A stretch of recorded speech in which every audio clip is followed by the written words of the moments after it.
నిన్న కొడంగల్ నియోజకవర్గంలో ముఖ్యమంత్రి రేవంత్ రెడ్డి సంచలన కామెంట్స్ చేశారు. దానికి సంబంధించి పూర్తి వివరాలు చూసే ప్రయత్నం చేద్దాం. ఇక్కడ చూడొచ్చు, నన్ను దెబ్బతీసేందుకు కుట్ర చేస్తున్నారు, కాంగ్రెస్ ఓట్లను తొలగించేందుకు ప్లాన్, విద్యార్థుల జీవితాలతో కేంద్రం బూటకపు ఆటలు అంటూ ముఖ్యమంత్రి రేవంత్ రెడ్డి అంటున్నారు. అగ్రనేతల అరెస్టు నిరసిస్తూ కొడంగల్లో ర్యాలీ, స్వయంగా ఎస్ఐఆర్ ఫామ్ నింపిన ముఖ్యమంత్రి రేవంత్ రెడ్డి అంటూ కూడా చూడొచ్చు.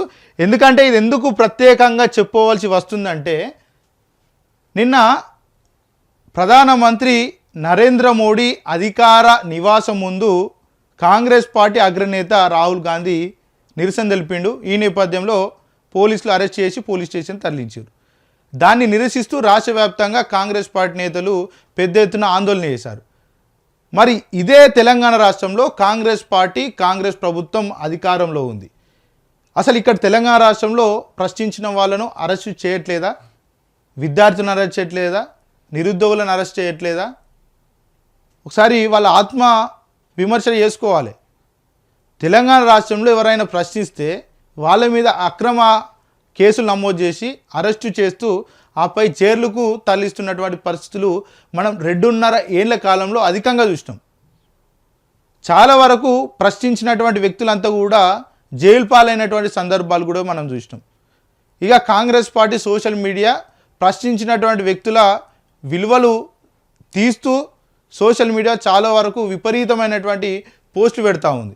అసలు దానికి తోకుండదు ఏముండదు, చిన్న క్లిప్ కట్ చేస్తారు, దాన్ని సోషల్ మీడియాలో పెట్టి మొత్తం వైరల్ చేసే ప్రయత్నం కాంగ్రెస్ పార్టీ సోషల్ మీడియా చేస్తూ ఉంటుంది.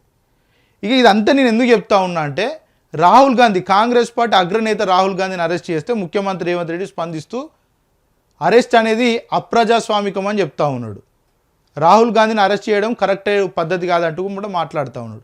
అదే రేవంత్ రెడ్డి తనకు సంబంధించినటువంటి నివాసం వద్దకు రోజు ఎంతమంది వెళ్తూ ఉన్నారు? అసలు ఆయన దరిదాపుల్లో కూడా ఎవరైనా వెళ్ళేటువంటి పరిస్థితులు ఉన్నాయా? ప్రతిపక్షాలు అక్కడికి వెళ్తే అరెస్టులే, అదేవిధంగా ప్రజా సంఘ నేతలు వెళ్తే అరెస్టులే, ఉద్యోగ సంఘ నేతలు వెళ్ళిన అరెస్టులే, కనీసం కవరేజ్కి వెళ్ళినటువంటి మీడియాను కూడా కనీసం అక్కడ రాణించేటువంటి పరిస్థితి కూడా అక్కడ లేదు.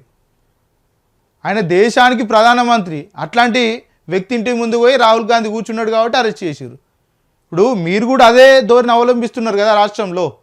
ఇప్పుడు రాహుల్ గాంధీని ఏదో అరెస్ట్ చేసిరని మీరు రాష్ట్ర వ్యాప్తంగా నిరసన తెలుపుతూ ఉన్నారు, కానీ తెలంగాణ రాష్ట్రంలో మీరు చేసేటువంటి పని కూడా అదే కదా. మీరు కూడా నరేంద్ర మోడీని ఆచరిస్తున్నారు కదా. ఇక్కడ ప్రజాభవన్లోకి వెళ్ళేటువంటి పరిస్థితులు ఉన్నాయా? మీ నివాసానికి వచ్చేటువంటి పరిస్థితులు ఉన్నాయా? మంత్రుల క్వార్టర్స్ దగ్గరికి వెళ్ళేటువంటి పరిస్థితులు ఉన్నాయా? అంతా కూడా మొత్తం కంచెల మధ్యలోనే కదా మీ పాలన నడిచేది. ఆ రోజు ఏమన్నారు, కంచెలు లేని పాలన మేము కొనసాగిస్తామని చెప్పి. ఈరోజు చూసుకుంటే కంచెలు కాదు కదా, మన 100 మీటర్ల అవతలు ఉంచేటువంటి పరిస్థితి కనబడతా ఉంది. ఇక రేవంత్ రెడ్డి మీద చాలా పెద్ద ఎత్తున కుట్ర చేస్తూ ఉన్నారు అటు నియోజకవర్గంలో. అది కూడా బీజేపీ పార్టీ, బీఆర్ఎస్ పార్టీ కలిసి కుట్ర చేస్తూ ఉన్నాయట. ఇట్లాంటి మాటలు మాట్లాడితే నవ్వుతారు. ఎందుకంటే బీఆర్ఎస్ పార్టీ అనేది ప్రతిపక్షంలో ఉంది, మీరు అధికార పక్షంలో ఉన్నారు. తెలంగాణ రాష్ట్రానికి సంబంధించినటువంటి ఎలక్షన్ కమిషన్ అంతా కూడా మీకు అనుసంధానంగా నడుస్తుంది. బీఆర్ఎస్ పార్టీకో ఇక్కడ ఉన్నటువంటి ఇతర ప్రతిపక్ష నేతలకో అనుసంధానంగా కూడా నడవేసేటువంటి పరిస్థితులు ఉండవు. ఈ మధ్య కాలంలో మీకు 2 ఓట్లు ఉన్నాయని చాలా పెద్ద ఎత్తున కూడా ఆరోపణలు వస్తూ ఉన్నాయి. దాన్ని మీరు క్లారిఫికేషన్ ఇవ్వండి దాని మీద. కానీ ఈ విధంగా స్టేట్మెంట్లు ఇవ్వడం, ఇంకా చూద్దాం ఏమంటున్నారు. ఇక తనను రాజకీయంగా దెబ్బతీయడానికి బీఆర్ఎస్, బీజేపీలు భారీ కుట్ర పంతున్నాయని తెలంగాణ ముఖ్యమంత్రి రేవంత్ రెడ్డి సంచలన వ్యాఖ్యలు చేశారు. పేరుకు వేర్వేరు పార్టీలుగా కనిపిస్తున్నప్పటికీ ఆ రెండింటి లక్ష్యం మాత్రం ఒకటేనని తీవ్ర స్థాయిలో ధ్వజమెత్తారు. ఇక తన సొంత నియోజకవర్గమైన కొడంగల్ పర్యటనలో భాగంగా బుధవారం ఎస్ఐఆర్ ప్రక్రియను ఆయన ప్రత్యక్షంగా పరిశీలించారు. ఈ సందర్భంగా స్వయంగా తన ఫామ్ నింపి అధికారులకు అందజేశారు.